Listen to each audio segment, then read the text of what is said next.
maybe I don't. Let's just put this way, eventually you'll get to at least one. Yeah, at least. Yeah, that's the deal, you know. Hey, yeah, you know that coming up. Yeah.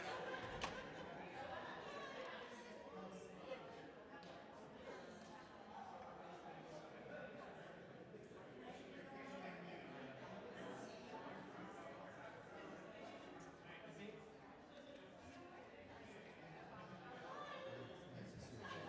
Hey, how are you? He's not in tonight. I think Yeah, he's so. got a gig somewhere. He didn't want to see us tonight. We're trying not to take it personal. Yeah.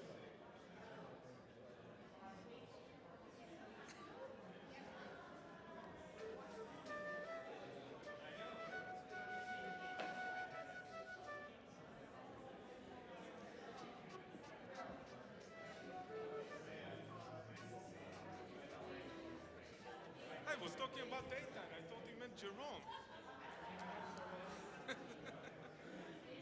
He didn't finish his homework. And the funny thing is, I'm like, you're not gonna, I mean, you're coming only after the finish. It's like, yeah. Yesterday, today, I'm like, you know, I have to have one time. Well, you know what? It's beautiful, first of all, that you can use not coming to services as a punishment. That's beautiful that shows Yeah. he likes to be here. Oh, he loves being here. Yeah. You know, he has his computer time. He loves the music. You know, he likes to hang. Yeah. Of course, who wouldn't like it? Yeah. Sister.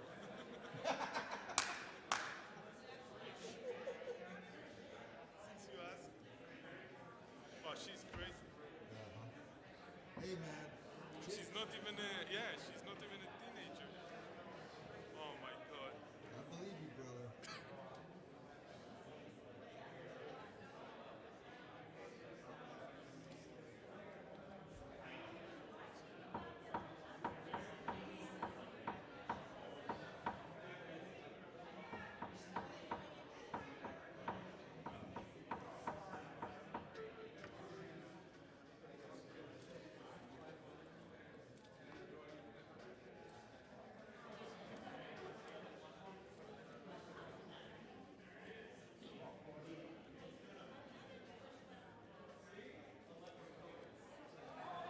I gotta find this Shalom Aleichem thing. Which one is it? The last number, the Shalom Aleichem. I can hand you the thing. Well, yeah, I'll find it then.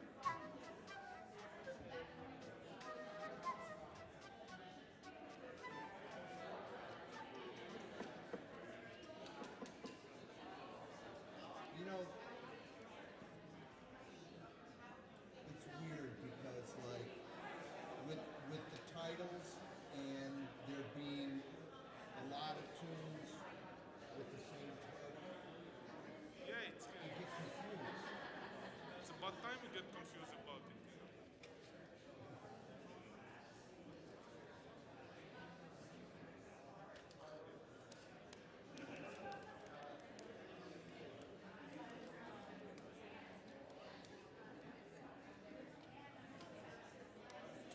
I had a student today, I was talking to a student of mine, you know, he goes, Professor, you seem really happy. Fair enough. Listen, Pete. Here's the worst time to ask me. I'm listening.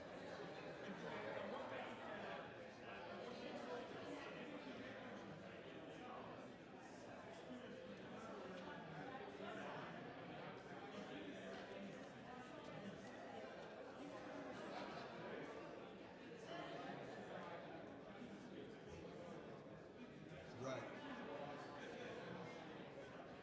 I first of all, of course. No, but here's the thing. I don't have that kind of time to do it all the time. Oh, yeah, come a couple times. Absolutely. Totally.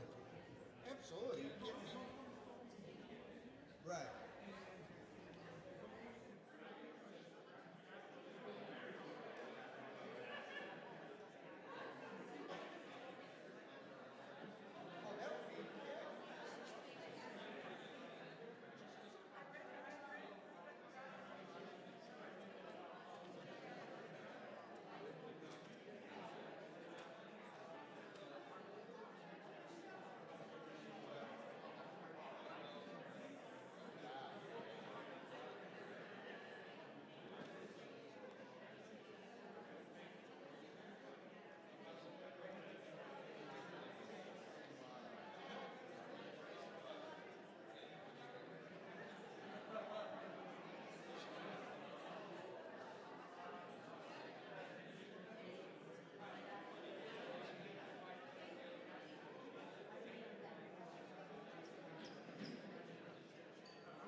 Ya la la la la, ya la la la, ya la la, ya la la la la, ya la la la, ya la la, ya la la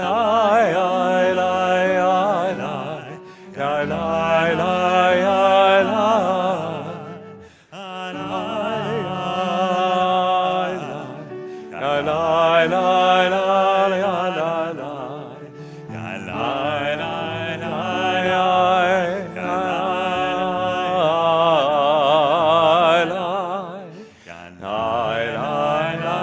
La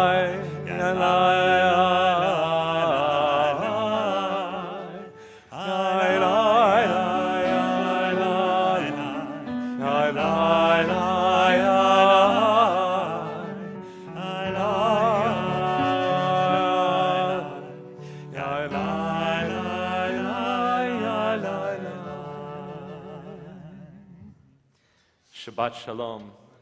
Shalom. Welcome. We're so grateful to have reached this special Shabbat. The McCormick in me wishes you a very happy St. Patrick's Day. To all of you leprechauns and leprechaun's out there. You like that, Pete? Yeah, it was good, right? Okay, thank you. See, this is why you have Pete.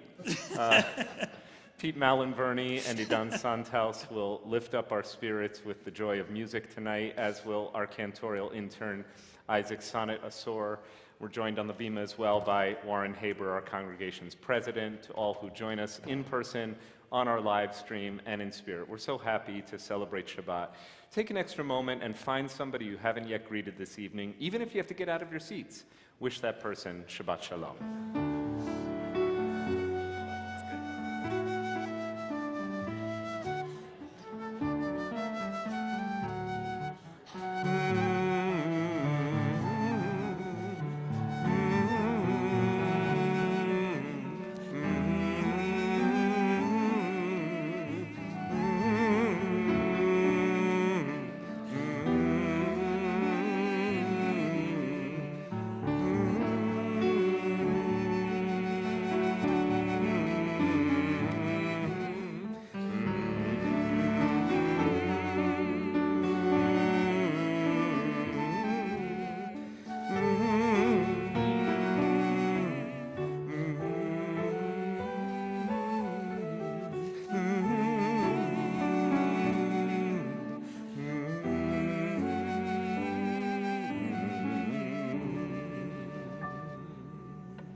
So, this is the first Shabbat of Daylight Savings Time 2023, and I don't know, I felt something in the air today that said spring may actually be on its way. With the happy anticipation of spring and with the taste of karpas, the spring herb, still in many of our mouths, those of us who enjoyed a celebration of Seder traditions from across the world last night that our Men of Reformed Judaism of this congregation sponsored, we can lift up happy spirits for all the joys that are going to be part of our spring holiday calendar. But some families need not wait for Pesach and Shavuot and all of the official Jewish calendar observances to feel joy. This weekend, Zachary Rublin and Olivia Gutman are celebrating bar and bat mitzvah, and we would love for Olivia and her family to come up at this time to help us kindle the lights for Shabbat.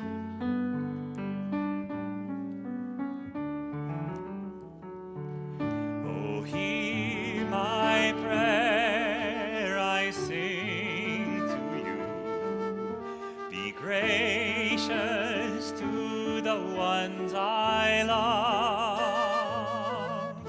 and bless them with goodness and mercy and peace. Oh, hear my prayer to you. Let us light these lights and see the way to you, and let us say Amen. Let us light these lights and see the way to you, and let us say Amen. Baruch atah Adonai Eloheinu melech haolam asher kiddushanu b'mitzvotav v'tzivanu lahadlik ner Shabbat. Amen. Before you step down, say Amen. Olivia, we know that you have been preparing for this special weekend, getting ready to lead us in prayer and chant the sacred texts of the Jewish tradition, even teach us a little bit of your Torah. But more importantly than any words or melodies that you will share from this bima tomorrow afternoon will be the way in which you continue to live and embody the values of our tradition. And that's why we're making such a mountain out of this momentous weekend. Mazel tov to you and all of your loved ones, and we wish you Shabbat Shalom.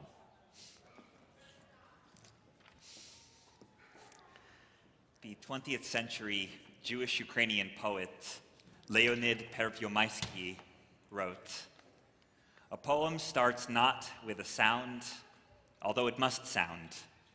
A poem starts with your silence, when you can no more keep silent. Then one can believe in it, and only then you believe it." Ukrainian words and music lie at the heart of so much of American Jewish culture, from the chazanut of Yossele Rosenblatt and Zabel Kvarten, and the melodies of the Breslov Hasidic dynasty, to the poetry of Chaim Nachman Bialik and the plays of Sholem Aleichem, who gave us Tevye, the dairyman. This art has endured because it came from souls that could no more keep silent. It is impossible not to believe in their words and in their notes. This Shabbat, may we find stillness in our hearts, that we can give voice to our most essential, our most honest prayers. A poem starts with your silence, when you can no more keep silent. We welcome Shabbat HaMalka with the words of Chaim Nachman Bialik and the music of Pinchas Minkowski, followed by Lecha Dodi as sung by the Breslov Hasidim. Page 128 at the foot of the page. Hachama merosh ha'ilhanot nistalka, בואו ונצא לקראת שבת המלכה, הנה היא יורדת הקדושה הברוכה, ועם המלאכים צבא שלום ומנוחה, החמה מראש האילנות נסתלקה, בואו ונצא לקראת שבת המלכה, הנה היא יורדת הקדושה הברוכה, ועם המלאכים צבא שלום ומנוחה.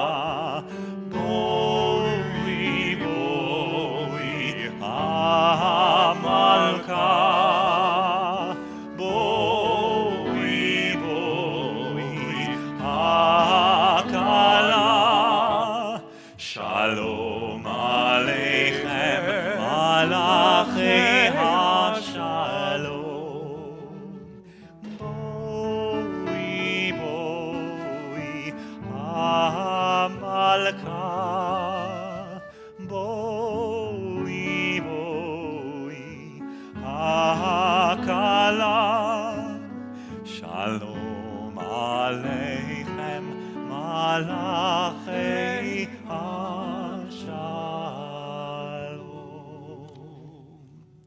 138, as is the custom for the singing of Lecha Dodi, we'll invite you to join in verses 1 and 2 and 5 and 9, the last, interspersed with the chorus, which is a way of welcoming the Shabbat bride into our midst tonight, and as a way of kind of ritually enacting that gesture of welcome for the Sabbath bride. For the last verse, when you see me do this and that, we'll stand up, we'll face the entrance to the sanctuary, and she'll come in and greet us. 138. Lecha Dodi לקראת כלה, פני שבת מקבלה, שמור וזכור בדיבור אחד, כי שהגיענו אל המיוחד, אדוני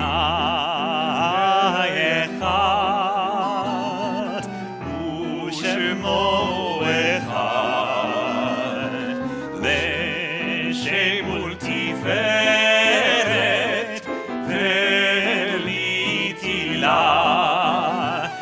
la la la la la la ya la la la ya la la la la la la la lecha dodi ya la la la la la la ya la la la ya la la la ya la la la likrat kala ya la la la la la la ya la la la ya la la la la la la la lecha dodi ya la la la la la la la la la la la la la la la la la la leina pala likrat Shabbat lechu v'nelcha ki mekor haberacha merod kedem nesucha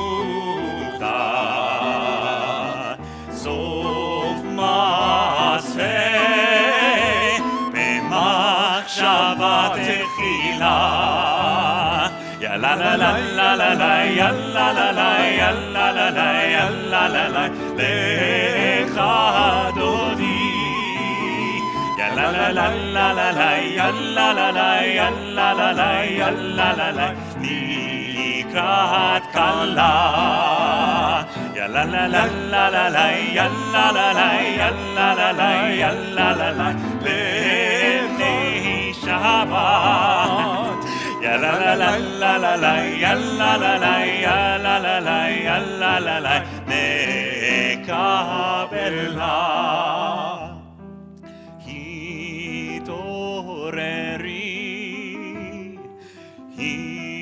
hitoreri kiva orech kumiori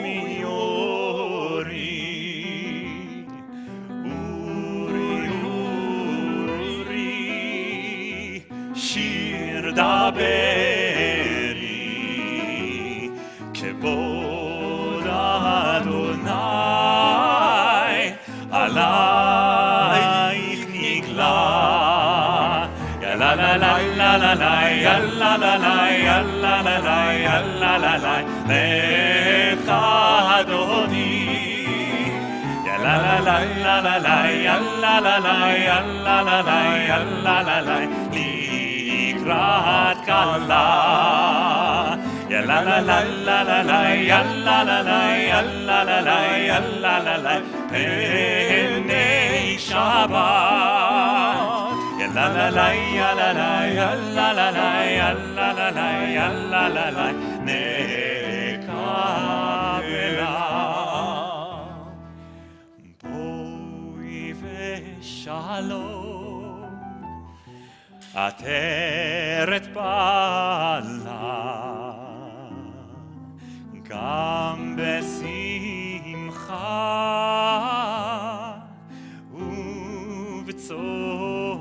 ובצולה תוך אמוני עם סגולה בואי חלה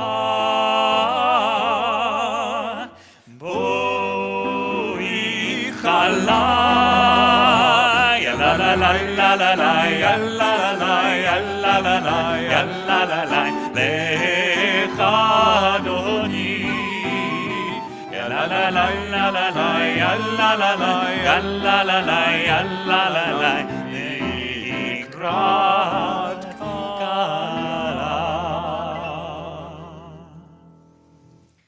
I think we figured out how to waltz together. In the key of Ukraine, page 146, we remain standing for our call to prayer. Baruch et Adonai HaMevorach Baruch Adonai HaMevorach leolam va'ed. Baruch Adonai HaMevorach leolam va'ed. At the heart of the Jewish experience historically and even for too many of our people today, is the awareness of what it means to be a refugee, a person without a home, a people without a home. It is true that we have a deep sense of connectedness to a particular land, Eretz Yisrael. It is meaningful above that in the last couple of weeks, both I and Rabbi Bacon have spent time in Eretz Yisrael. I got back about 2 weeks ago, and Rabbi Bacon just got back this morning. And we'll be looking forward to sharing her experiences as I have mine from her recent trip as part of a rabbinic delegation sponsored by the UJA Federation of New York.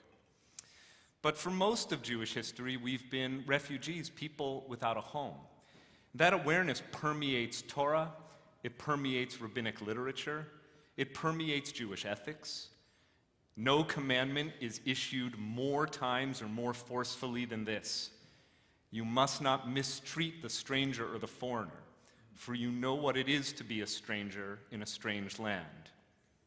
Again and again, the heart of the Jewish experience, from bondage in Egypt to homelessness in the desert, and even when we are at home, we've always had our packs on our backs ready to leave.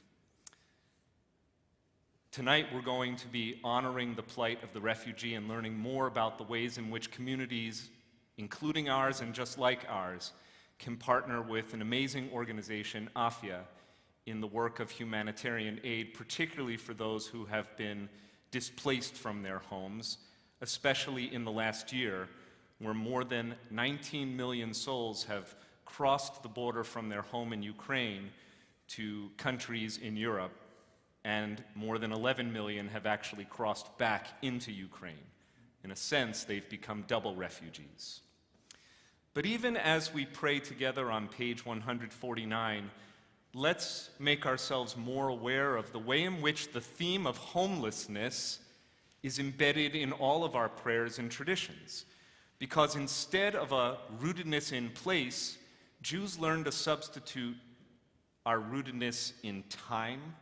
And so we honor not just a community or a gathering in a sanctuary, but especially a Shabbat, an oasis in time, and also the way in which we are grounded by text, by a book.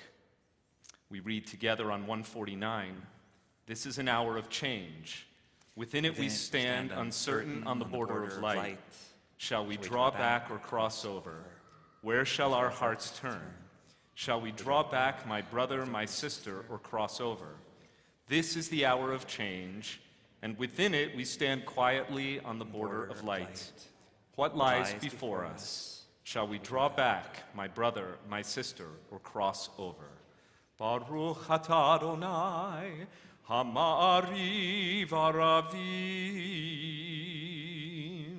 152. Shema Yisrael, Adonai Eloheinu, Adonai Echad, Baruch Shem Kevod Malchuto Leolam Vaed. Ve'ata et Adonai Elohecha b'chol levavcha u'b'chol nafshecha u'b'chol me'odecha ve'hayu hadvarim ha'ele asher anochi mitzavecha hayom al levavecha ושיננתם לבניך, ודיברתם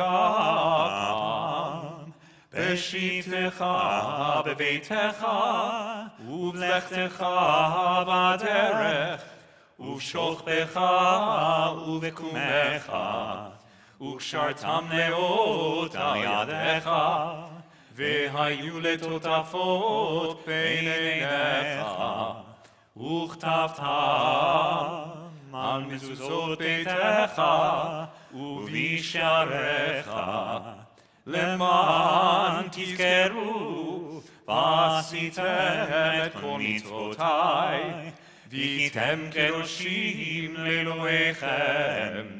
אני אדוני אלוהיכם, אשר הוצאתי אתכם מארץ מצרים, להיות לכם לאלוהים. אני אדוני אלוהיכם. Page 158, we'll prepare to lift up our voices and sing a joyful song, Mi Chamocha. But Mi Chamocha is also the original song of the refugee, the song that our people sang when we knew we had been released from the tyrannical grip of Pharaoh in Egypt, but didn't quite know what home was going to be. For we were in a midbar, a wilderness, a no-person's land, a not home. The rabbis tell a midrash, a story, a legend of sorts, about what it meant to go free from Egypt as a refugee. They say that even at the time that our people were liberated from bondage, they went from Egypt into the wilderness, but they carried exile within them. The condition of being an exile, of what we call in Hebrew galut, or in Yiddish golus, was now deeply lodged within the neshama, the soul of the Jew. So even if you've only ever known one home, or even if you were born, raised, and will die in the land of Israel, to be a Jew is to carry a sense of exile within, both as a goad to empathy with all of God's creatures who are indeed exiles, who do not have homes, but also as a way of understanding what it means to give of ourselves to those who need. And so as we sing Mi Chamocha, yes, it's a joyful song, but it's a song that only a person who is familiar with the inner condition of exile can lift up one's voice to sing. 158. Mi Chamocha ba'elim Adonai, Mi Chamocha nedar b'kodesh, Nora tehilot oseh feleh, Nora tehilot oseh feleh, alechut decharau vanecha, okay ayam lifnei Moshe uMiriam, Zeli hanu ve'ameru, Adonai yimloch leolam va'ed, Adonai yimloch leolam va'ed.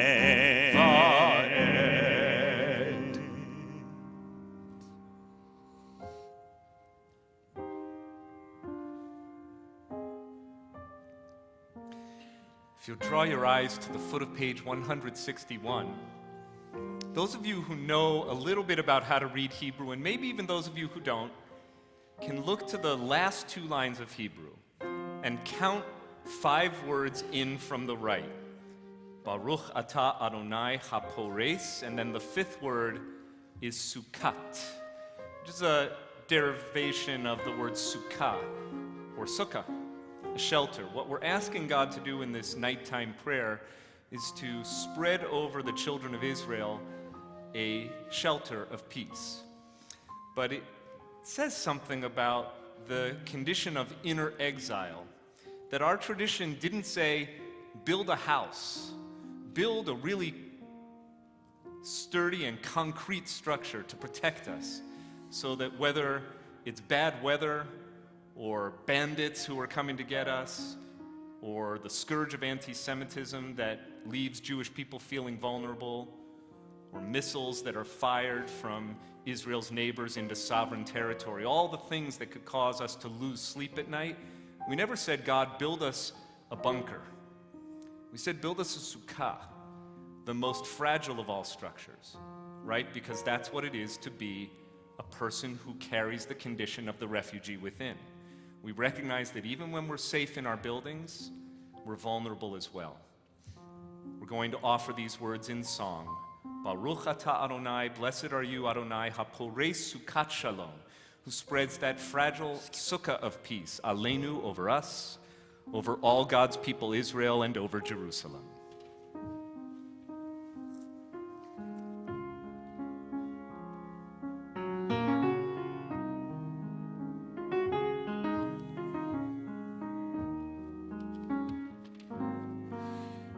Baruch atah Adonai haporei sukkat shalom. Shalom aleinu ve'al kol amo Yisrael. Ve'al Yerushalayim ve'al kol amo. Ve'al Yerushalayim shalom.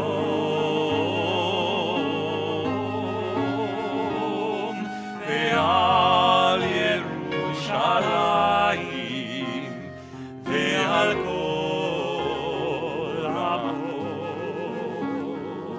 Ve'al Yerushalayim shalom.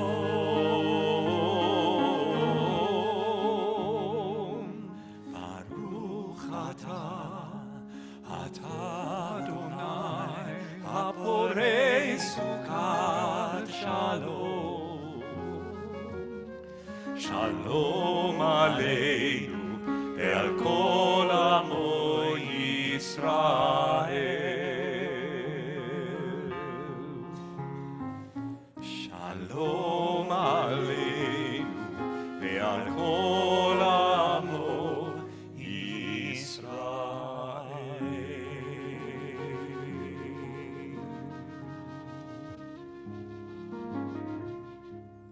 164. Please rise.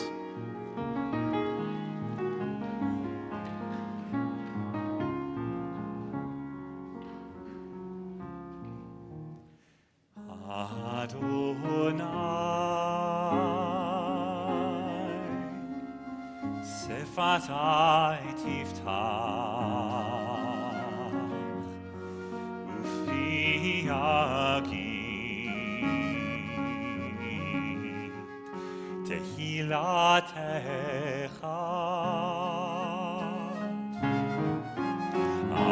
Adonai, open up my lips, that my mouth may declare your praise.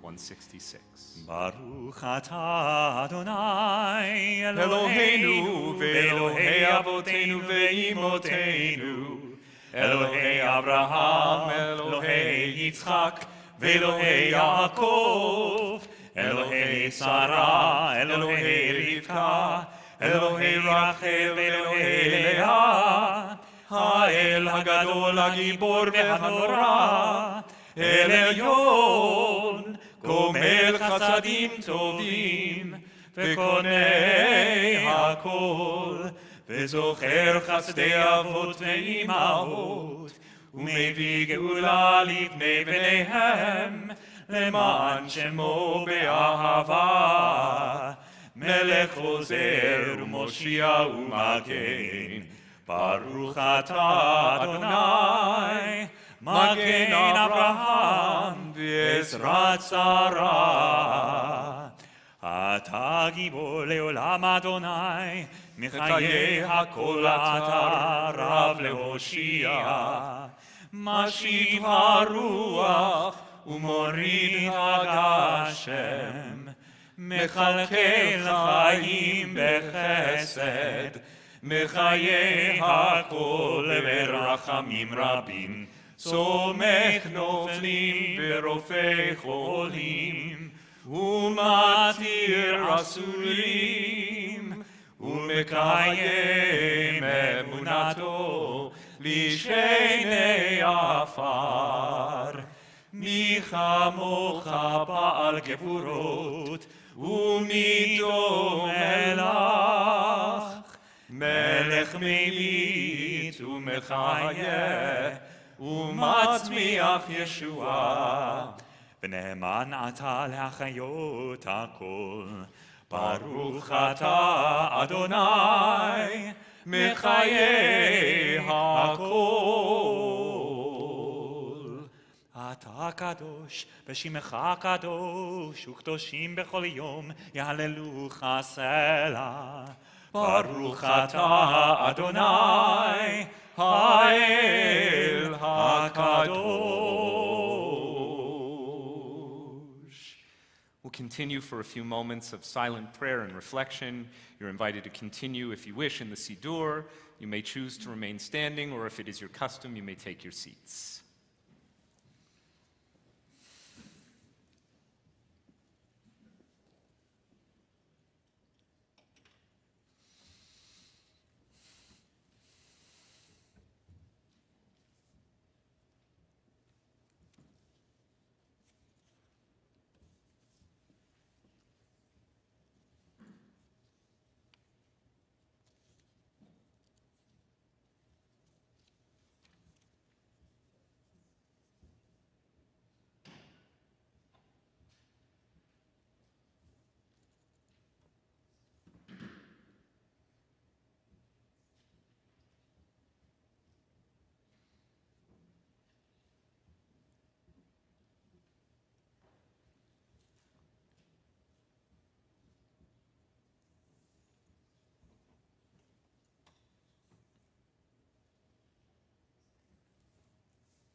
Page 578. These words, Shiviti Adonai lenegdi tamid. I place the Eternal One before me always. Sung to this melody by the great Chazan Yasala Rosenblatt, who came from the Ukraine and brought the art form of Chazanut to New York. These melodies are still so beloved throughout the entire cantorial community. And it is this honor to share this melody with you this evening.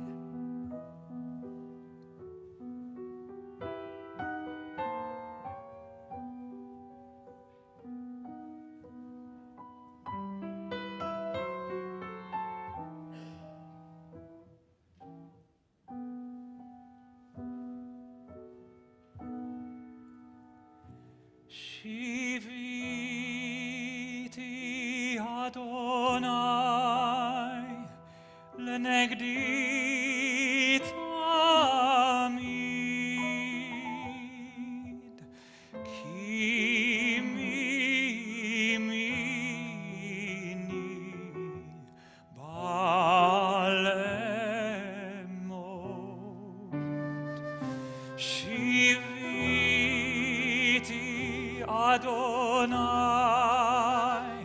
lenegdi tamid, ki mimini balemot. Lachein samach libi vayogel kevodi af besari yishkon laveta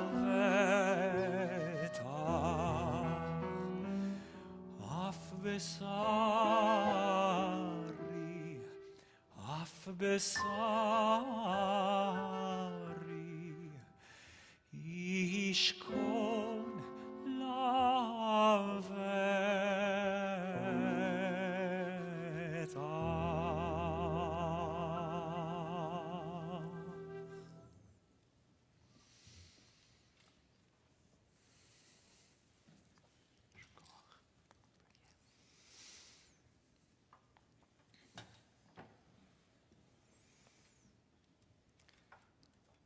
There are some places that you may visit only for a few hours in your life that, like the condition of exile for the Jew, as the rabbis of the Midrash articulated it, become deeply lodged in your soul.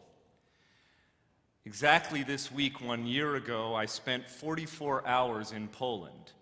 Just 44 hours. It was a 3-day trip, but half of that was on an airplane there to Warsaw and back from Warsaw. We were on the ground for only 44 hours, first in Warsaw, then in the suburbs outside of Warsaw, and then in Lublin, a city of rich Jewish historical and spiritual significance, and then for most of that day down along the border between Poland and Ukraine, where at that time, 3 weeks into Putin's onslaught on the people of Ukraine, on the sovereign country of Ukraine, approximately 150 refugees were streaming across the Ukrainian border, and that's just into Poland, every minute of every hour of every day. Now, I was there only briefly. My presence was, I'm sure, more symbolic than actually sustaining for the people who were in deep crisis at the time. I went with 17 other rabbis, sponsored again by UJA Federation of New York, to lend a message of support, of courage, of solidarity, and not just symbolically, but also carrying with us thousands of pounds of humanitarian aid, supplies that had been packed by volunteers working with AFIA, the organization about which you're going to hear quite a bit more in just a few moments. So I was there for less than 2 days, but the experience lodged within me. When I spoke to the congregation on Kol Nidre 6 months later, this past fall, I began my sermon by saying, I'm sitting in a railway station, and I wasn't just quoting Paul Simon and Art Garfunkel. I really felt that the present tense was the only way I could talk about the experience, because I was still, at least in some spiritual way, sitting in the railway station where at the time I was there in mid-March, wall to wall, floor to floor was covered with humanity. People grabbing snacks from vending machines, offering each other a fresh charge to plug in a cell phone, trying desperately to reach a loved one on the other side of the border with Ukraine. So I came home, but exile came with me. And here we are now, a year later. And in a sense, we've all been beaten down and battered by the knowledge that this war drags on and on and on, and that its brutality, if anything, increases and increases and increases. As I said before, the human toll measured not just in casualties but in refugees is now in the tens of millions. Of the 19 million Ukrainians who fled, 11 million have crossed back. That still leaves more than 8.5 million officially registered as refugees, with almost 5 million seeking protection in various European countries to this day. Very few have actually come over to the US as refugees, despite the government's promise to raise the cap on refugees to about 100,000, a number that is generous compared to what might have been in the past and not nearly sufficient to account for the human beings who would love to find refuge on our shores. So I came back, but a sea of humanity did not go back home and continues not to know exactly what home is. At the time, I shared with you that we were uplifted, we rabbis, by the knowledge that thousands of Ukrainians, even within the first 3 weeks, who are Jews, were able to make use of Israel's law of return and repatriate, we would say, by making aliyah to Israel. To date, Israel has absorbed within the last year close to 50,000 immigrants, the largest number in more than 20 years, 44,000 of whom come from, about 29,000 from Russia, and the other 15,000 from Ukraine, give or take. And yet, there are millions of others who are still struggling and suffering, and who sporadically speak to their loved ones if they're lucky, and countless who have lost loved ones or whose loved ones have been grievously injured. This week's Torah portion is called Vayakhel Pukudei. It's the final double portion of the book of Exodus, the book about Jewish exile. And the central image of this week's parasha is the Mishkan, or the tabernacle that the Israelites were instructed to build, where they are told if they build it, God will come. And once again, just as I said before, when the Jewish people prays for protection from God, we don't pray for a bunker, we pray for a sukkah, something that is fragile and reminds us of our own vulnerability.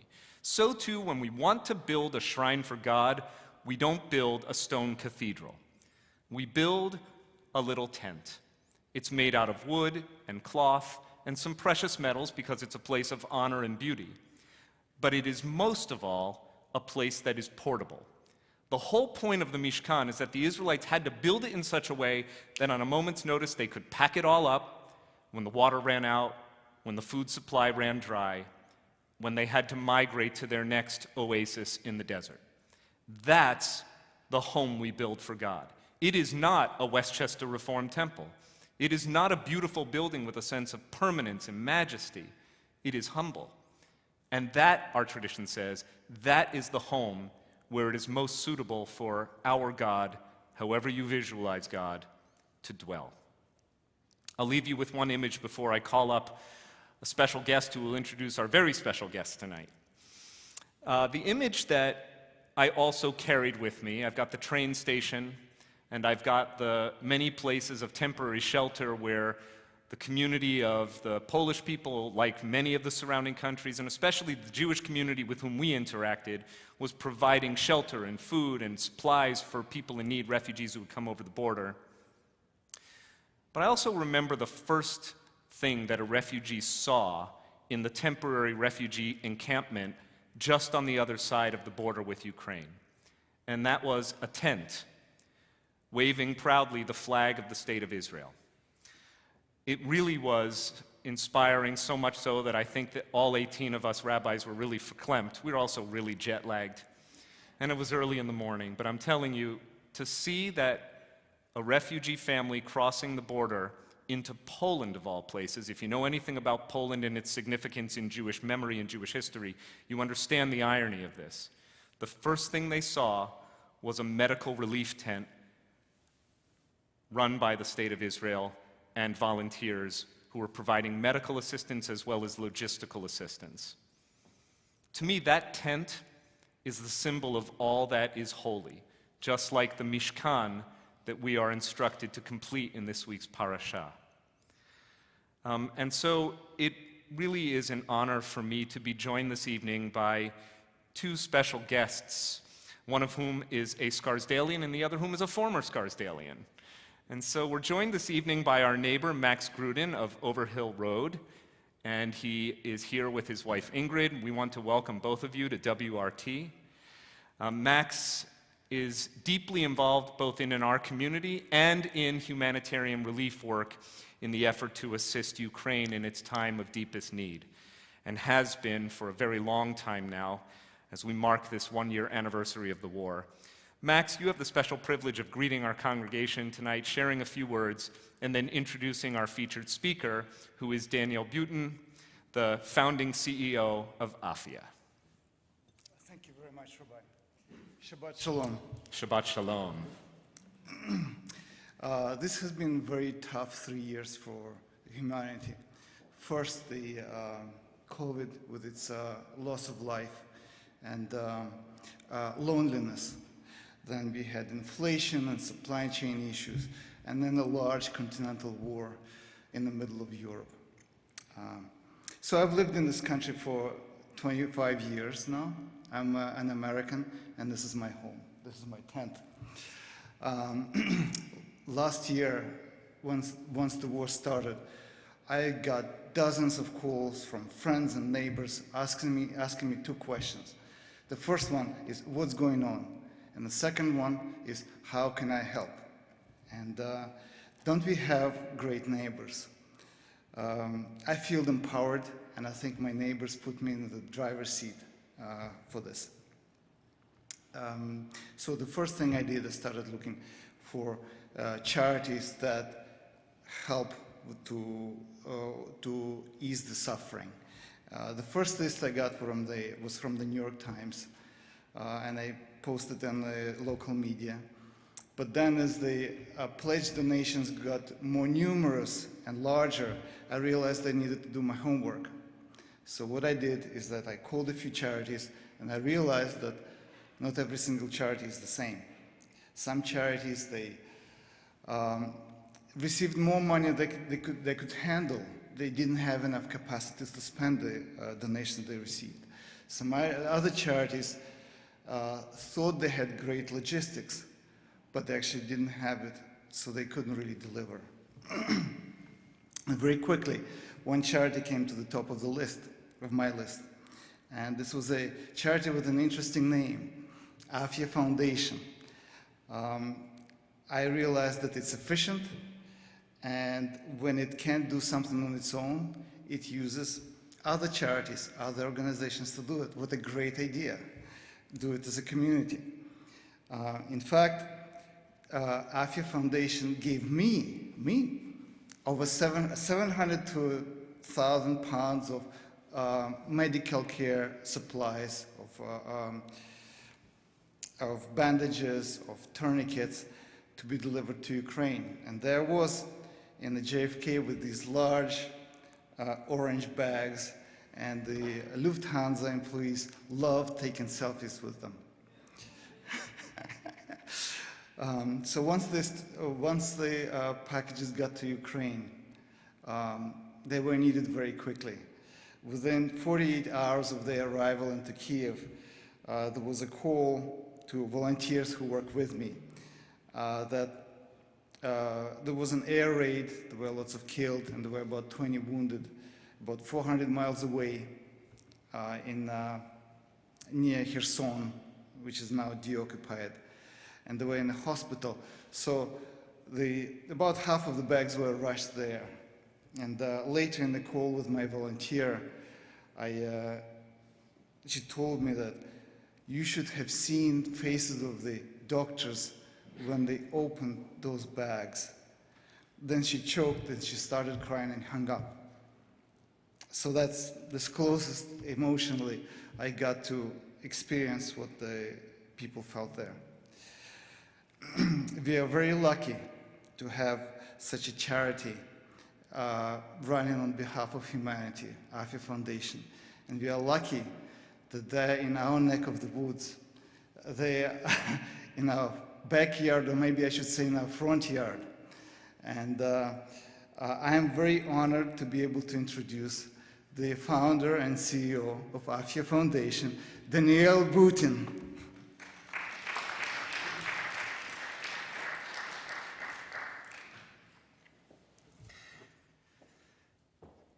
Hi, Danielle. I think the way we're going to structure some of the comments tonight, I've asked Danielle to speak to you a little bit about who you are and how you did it and what you do and why it matters. And then I might pepper you with a couple of questions to take the conversation one level deeper. Perfect. Okay. Shabbat Shalom and welcome to the Bima of WRT.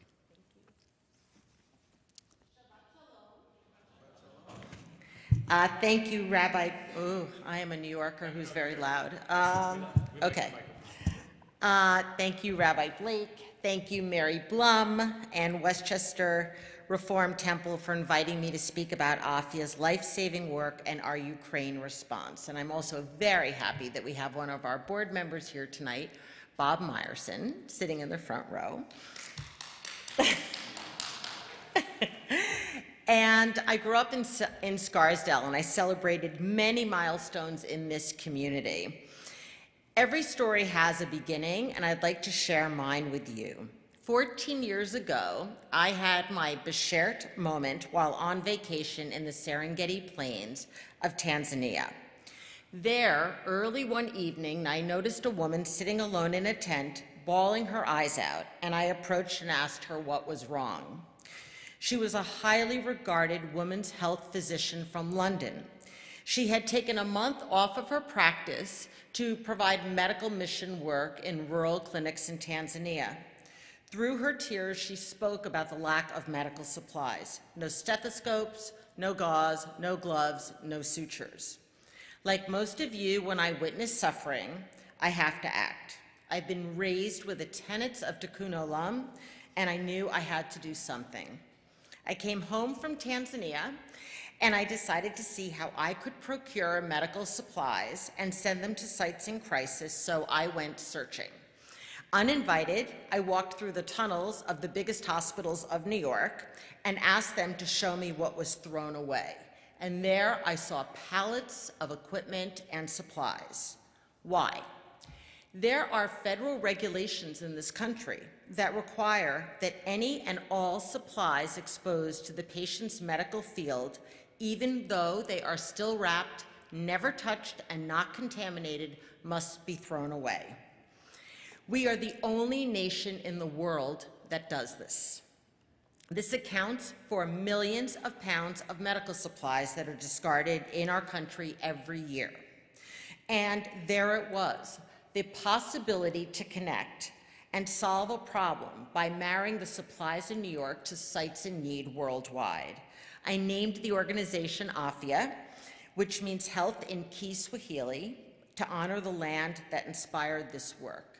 And in that moment, AFIA became a reality. One man's trash can be another man's life-saving treasure. It has been 15 years, and we have delivered supplies to 80 nations and 16 US states. AFIA has grown from a passion project in my garage in Hastings to 3 warehouses, 2 trucks, and a staff of more than 25. Our work, a trifecta of good, has 3 critical areas of impact: the environment, community, and health. First, the environment. We are disrupting waste disposal in medical facilities in New York. 20 major health systems donate steadily and regularly to AFIA. Thanks to their donation, we have diverted over 12 million pounds in just 15 years of supplies and have sent them all over the world. And we are a significant greening solution for the healthcare system of New York. Next is our extraordinary contribution to the area of community, and their ripple of goodness crosses an ocean. We rely on a robust volunteer network to sort through supplies, and over 3,500 people volunteer at AFIA in Yonkers every single year. We also open our doors to people who are not always welcomed at non-for-profits. We believe everybody deserves the chance to know the medicine of altruism. Almost 500 volunteers every year with processing and intellectual deficits and disabilities come to AFIA via 30 unique day treatment programs. I'm an occupational therapist by training. I supervise over 50 graduate students every single year at AFIA, and they support these volunteers to often go on and pursue and secure work. We have also extended our sorting programs to nursing homes because prior to starting AFIA, I worked in aging and I loved working with elders. And we now are working with young offenders in the Westchester County Jail. There, they prepare and sort shipments. During one sorting group at the jail, I shared that the highest level of giving is when we give to those that we will never know. And I asked them how it made them feel to be a part of just that. There was a long pause, and then one man slowly looked up, smiled, and quietly responded, "I feel like a hero." At AFIA, in the giving to others is the giving to self. The ultimate objective of our work is to improve health, and I believe healthcare is a basic human right. We all come into this world with bodies, and our bodies need to be repaired throughout a lifetime. We seek to improve healthcare and empower compromised, under-resourced health systems with the supplies they need. If you give people the tools they need to practice their trade, they will stay, and they will practice care in these sites, and generations to follow will be impacted by those supplies. $39 million worth of life-saving supplies have been delivered to our partners, and we provide the safety net of supplies for the underdogs providing care. AFIA is a nimble, courageous organization, and we are not bogged down by bureaucracy. So now let's move to Ukraine and the work that we did there and how we responded and continue to respond to a war of terrorism. This war has been a crisis of politics and healthcare and was made worse by an already dire medical supply shortage. From the start, AFIA, working in partnership with UJA Federation of New York, Alinea, RASM, many others, we have been able to respond to the war by diverting specifically requested supplies to providers in this nation. And we have clearly found our way. To date, we have delivered 385,000 pounds of requested supplies valued at $5.4 million to 7 in-country partners. Just to provide a way to mark this, because my heart beats in Africa, this equals 48 African elephants. The weight of a community of 48 elephants is the volume of supplies that we have sent. Within weeks of the war breaking out, rabbis from the New York area, thanks to UJA Federation of New York, traveled as a delegation, as you just heard, to the border. We were asked to pack our Orange Luggage for Life medical bags that could be handed off at the border to providers. At the last minute, our packer became ill, and I put out an urgent call for help to the Vickers, an amazing couple in your community. Years ago, Diane was an emergency room nurse, and I called Mayday. Not skipping a beat, she and Stan said, "See you first thing in the morning." She took the packing list, ran the show of goodness, and Rabbi Blake and his congregants contribute to this life-saving ripple. We can all find our way to helping others, and helping is not a linear path. And that's where we step forward, we act. As one highly decorated combat medic from the United States heading off to Ukraine wrote to me, "The honor of meeting your wonderful staff will stay with me until my last day." We've been asked for supplies that we are rarely asked for. The lists include thousands of trauma kits, including bandages that keep a severely wounded and open chest protected and the person alive until they can be in the operating room, metal tourniquets, and so much more. I remember overhearing volunteers sorting supplies in our warehouse, and a man asked his wife, "What is this? Are we boxing up gas masks?" And they were. Importantly, action can be an antidote for trauma.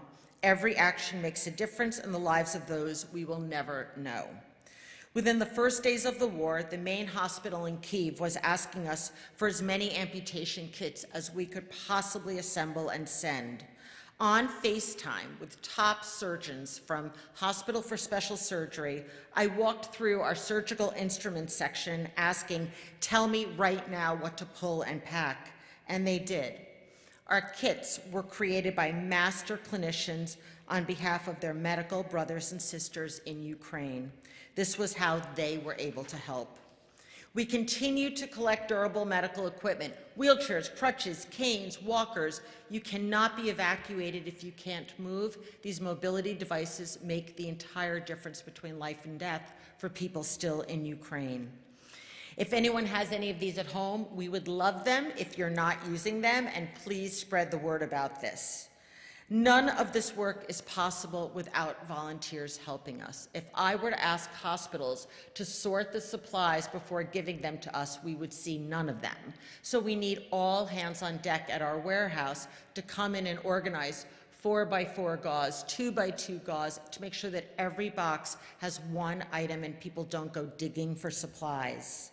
We've had corporations sorting with us, Regeneron, MasterCard, Amazon, Bloomberg, all using AFIA as their site for employee engagement and giving back. One very tender moment stands out for me. A couple from Ukraine entered our warehouse almost a year ago. They were ballroom world dance champions in Ukraine, and now they own and run a Fred Astaire dance studio in Sleepy Hollow. They wanted to come see Afia. With family back home and a frail mother in her 90s, tears and stories followed. I offered to give them a tour, to invite them into the light that was finding its way in, to be in it with us. They witnessed a room filled with volunteers listening to music, feverishly working to help their community back home. Action soothed trauma. They met Valentina, an amazing volunteer from Ukraine. The three of them spoke to each other in the language of home, each finding solace in their collective need to help. Years ago, when I was in Haiti shortly after the earthquake in 2010, I walked up to a woman who had been disabled, and I asked her what she needed to function and recover. She looked at me and she said, timidly, "What do you think I deserve?" Through a translator, I responded, "I think you deserve all the care and supplies you need to recover and live again." Our work as Jews is to bring the holiness and light every single day to the world we live and breathe in. There is great importance in being generous with our faith. Afia offers a welcoming place to bring one's holiness and then to see it ripple. Thank you.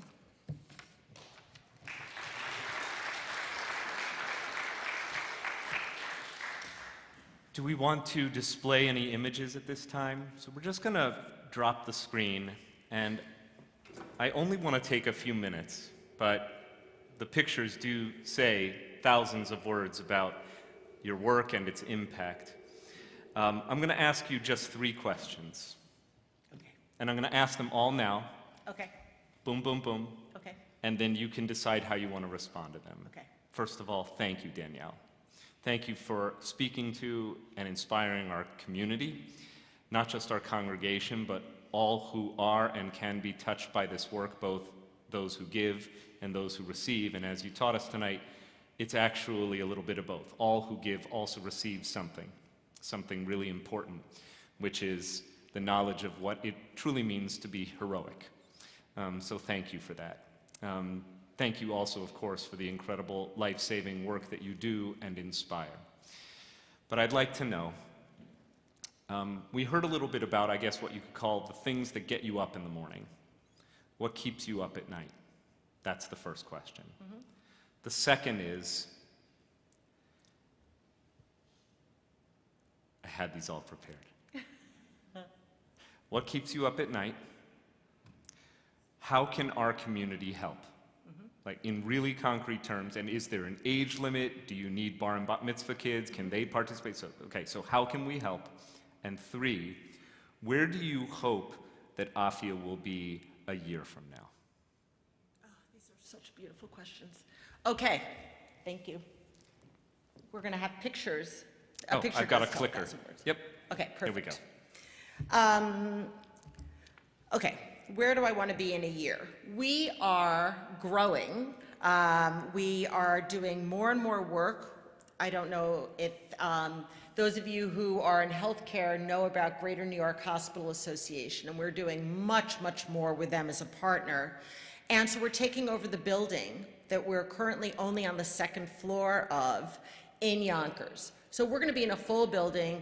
We're actually entering the millennium, and we're going to have an inventory management system and be able to send people in real time what we have in-house. This is all miraculous for me. So where would I like to be? I would like to be a deep available resource for more partners, both during times of crisis and steadily in New York. COVID did something tragic in the healthcare system in New York. It brought to light how devastatingly unfair access to certain supplies and care is, and it really depends on your zip code, is what we started to learn.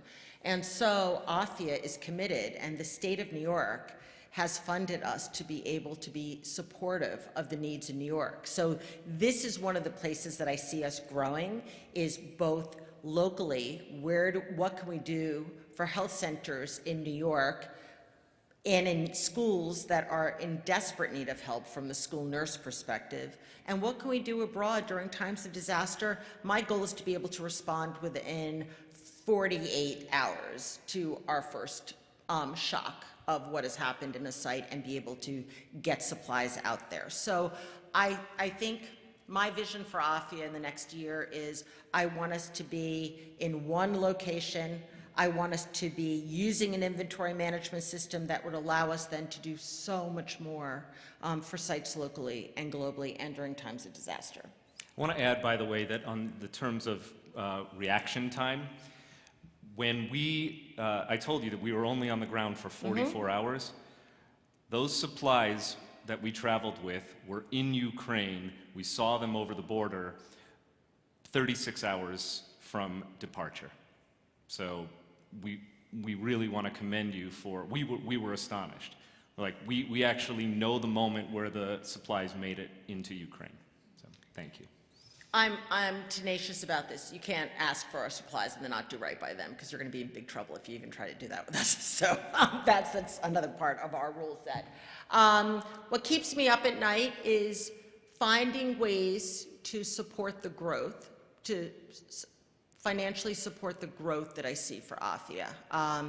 I imagine big, and I see big, and I think New York can be, I think New York City and New York State can do this extraordinarily well, and almost be the best center of excellence around what do we do with supplies that we would have discarded instead of burying them or burning them and creating extraordinary stories and possibility from it. So I have big visions, and we need support for big visions, and that's what keeps me up when I'm at my 3 a.m. sleepless in Seattle state. Last. The community. This community is actually extraordinary. We have every year, prior to COVID, our Martin Luther King Day of service with J-Teens has been here, and it's been an amazing day of giving back. We need a number of things. We need connections to corporations. We need connections where they can become involved from an employee engagement perspective. We need connections to anyone who knows anyone in transportation. Trucks, flights, boats. I am collecting transportation leads. Volunteers, and I love the idea of intergenerational sorts at our warehouse, where grandparents are sorting with their grandchildren.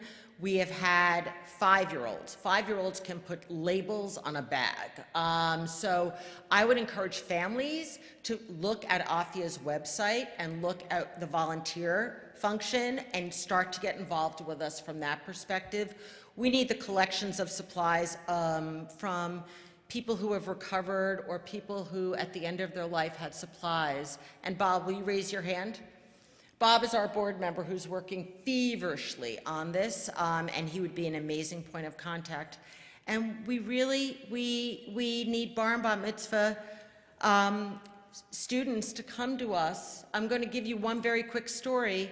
We were doing birth kits, and we're about to do a huge birth project in Puerto Rico.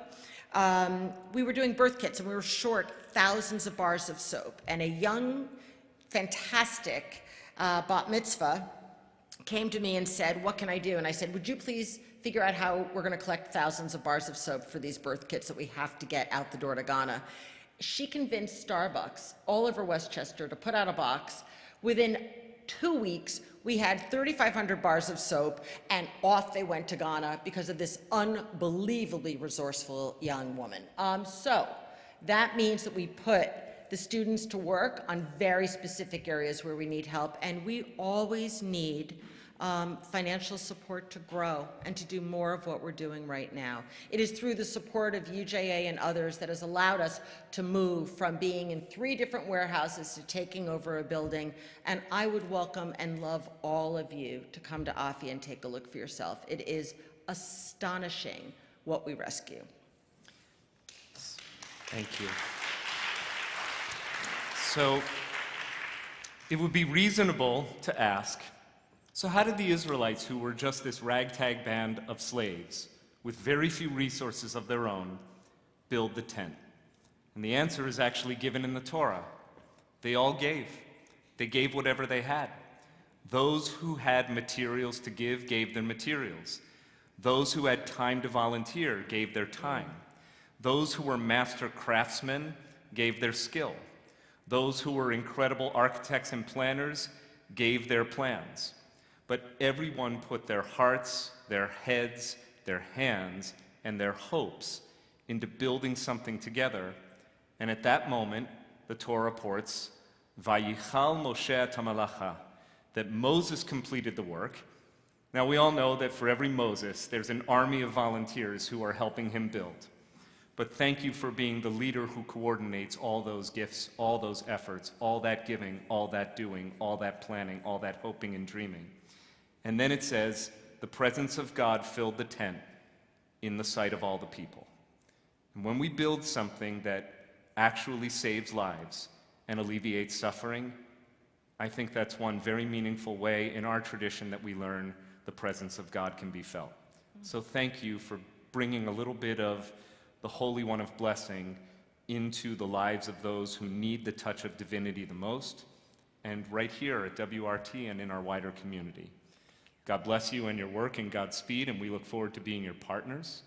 I want to advise the congregation that we are building our partnership with Afia Foundation through the support of dedicated congregant volunteers like Bob and Penny and Stan and Diane, and Mary Blum, our congregant who helped bring Danielle to the Bima tonight, and through our professional staff. Sitting in the front row next to Isaac is Sharon Stiefel, our new Director of Social Impact and Community Engagement.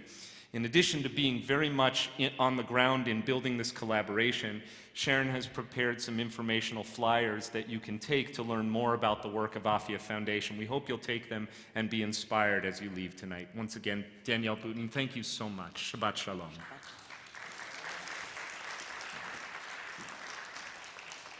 And so we're going to pray for those in need of healing, those for whom life actually feels like a fragile tent. And through our love and our support, we can bring a little bit of God's presence closer into their homes and their lives. The words of our Misha Beirach prayer of hope and healing can be found in your Sidurim on page 371. And we'd like to invite anyone in the congregation who's praying for a loved one to stand at this time if you are so moved and share the names of your loved ones for a healing prayer when my eyes meet yours.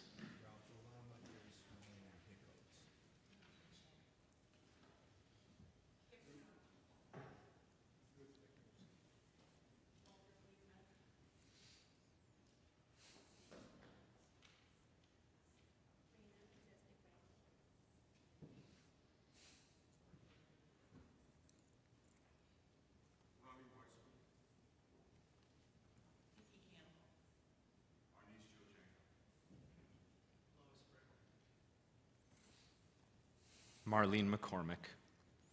We add the names Jennifer Leventhal, Jeff Millman, Malka Gila Batbina, Emerson Lorenzoni, Stephen Gilberg, Yochanan Ben Sipora, Judy Balsam, Ilana Bat Shmuel, Leah Bat Nina Bat Binyamin, Rachel Brocha, Ashley Norfleet, Tony and Gina DeLappa, Matthew Atwood, Anthony and Elizabeth Dankner, Debbie Kapnick, Nicole Shusi, Andrew Goldstein, Chava Batsara, Eliyahu Chaim Ben Fredel, Sheila Freed, Malka Tzipora Bas Rachel, Tamar Bat Malka, Debbie Greenfield, Heschel Meir Ben Davida Chana, Jenny Kaufman, all of whom our WRT family prays for tonight.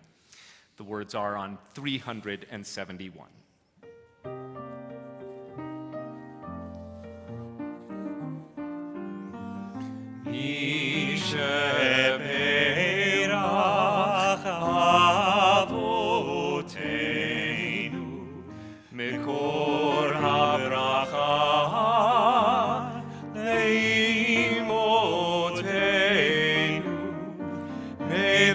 Source of strength, who blessed the ones before us, help us find the courage to make our lives a blessing, and let us say, Amen.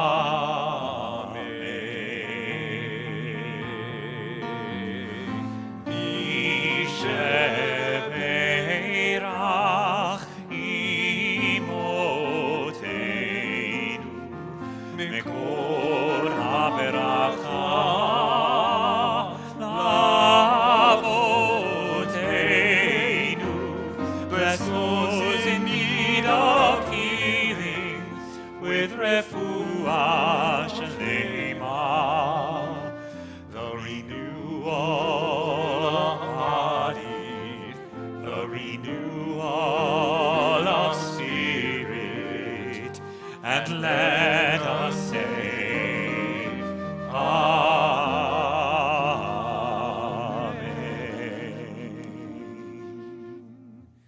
Please rise for Aleinu 586.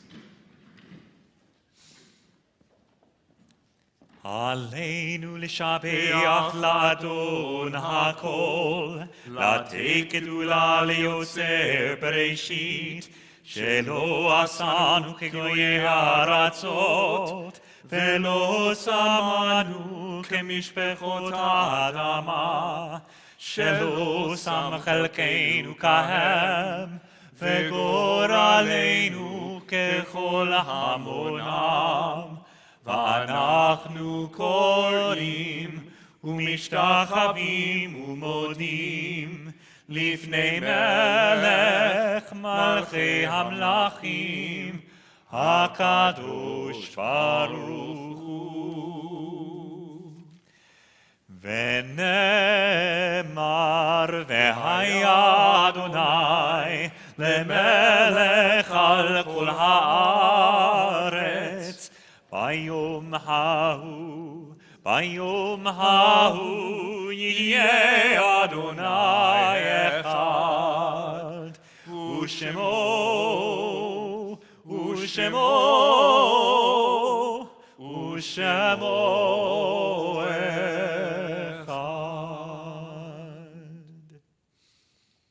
The book of the Torah is ended this Shabbat, the book of Exodus, the book of our wandering. And yet we still carry the experience of Exodus within. So too do we now acknowledge the lives of our loved ones who died at this time in years past or who have died in recent weeks. Though the books of their lives have been softly closed, the experience is ones that we carry deep within. I'd like to acknowledge all the mourners in our community tonight, all who are blessed to remember their loved ones. We'd ask you to rise in the following order. If you have laid to rest your loved one within the last 7 days, would you please rise? Those who are within 30 days of remembering a loved one, please rise. If you are within a first year of having laid to rest your loved one, would you please rise? And if tonight marks a yortzeit, the anniversary of a loved one's death in years gone by, would you please rise? We'll ask our entire congregation to stand with you in sympathy and in fellowship, and also in solemn recognition of the tens and tens of thousands of human beings who have perished in the war in Ukraine. This week, WRT remembers those taken in the last 4 weeks. Dorothy Golub, mother of Larissa Golub-Wagner, Suzanne Chesler, mother of Matthew and Mark Chesler, Eleanor Greenfield, cousin of Steve Siegel and Fran Scheffler Siegel, Arthur Hirschberg, grandfather of Daniel Holtzman, Joan Herford Halpern, mother of Nancy Clarvett, Ariel Campbell, cousin of the Pollard Stein family, Minnie Katz, mother of Lloyd Katz, Sylvia Broder, mother of Marcy Cobelli, and Spencer Marcus, son of Marilyn Marcus and brother of Peter Marcus, and those whose Yortzeit we commemorate tonight: David Abison, Rita Baton, Minda Brackman, Sarah Lee Braun, Bernard Bravender, Fred Camrus, Bernice Cummings, George Tabak, Cecile Eric, Fred Eric, Herman Froelich, Morton B. Geltzer, Nate Gentler, Marvin Gingold, Beatrice Gladstone, Irving M. Granowitz, Selma Green, Sally Gutman, Alan Herford, Justin Jacob, Herbert Kahan, Florence Kaplan, Bertha Kempler, Susan Lane, Sarah Leff, Murray Lipkin, Rosalind Mandelker, Clifford Marks, Henry Marks, Lou Malamed, Richard Menon, Edward Michael, Vesta Murphy, Jacob Nelson, Raymond Osinoff, Inez Panfiel, Ruth Rothenberg, Shirley Shapiro, Rose Shuffman, Harvey Siegel, Henry Simon, Evelyn Smith, Walter Stern, Rose Temkin, Warren Tenney, Emmanuel Toder, Betty Train, Charlotte Wool, and Ilana Yeni. We'd invite all those who would like to add a name to our commemoration or for whom I may have mispronounced a name to speak those names at this time.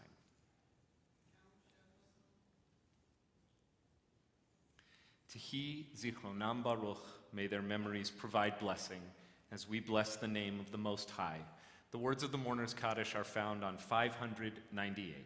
We join in saying, Yitgadal v'yitkadash Shemei Rabbah, V'alma divrach Hirutei v'yamlich malchutei, V'chayechon u'vyomechon u'v'chayei l'chol Beit Yisrael, Ba'agala v'izman karri v'imru amen, Yehei Shemei Rabbah mevarach le'olam olamei amaya, Yitbarach v'yishtabach v'yitpa'ar v'yitromam v'yitnaseh, v'yithadar v'yitalev v'yithalal Shemei d'Kudusha b'richu, Le'ela min kol birchata v'shirata, tushbechata v'nechemata, da'amiran bi'alma v'imru amen.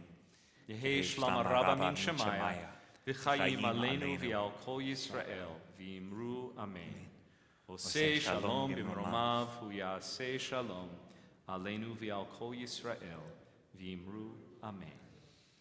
Ose shalom b'meromav, hu yaseh shalom. Aleinu ve'al kol Yisrael, ve'imru amen.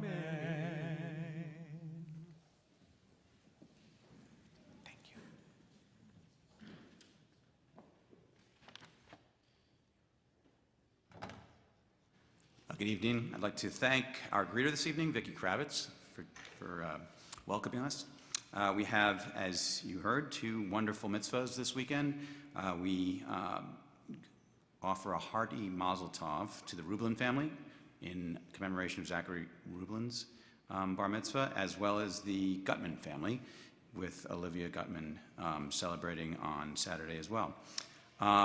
Torah study, as normal, on Saturday, tomorrow morning at 9 a.m. in person and in the Sifriya or via Zoom. Sharing Shabbat at 9 a.m. in the CJL. Adult learning on Thursday morning at 10:15 via Zoom. We also have a Kicking Up Your Seder a Notch, which is sponsored by the WRJ on Thursday, March 23rd at 7:30 p.m. So please feel free to sign up for that. We also have the Women's Annual Seder, One Cup Runneth Over, on Thursday, March 30th at 6 p.m. We've got two amazing trips later this year to Israel, so please check your e-blast and sign up. And we wanted to thank the Frankels family for sponsoring this evening Oneg in honor of Joni's birthday. Happy birthday, Joni. Shabbat shalom.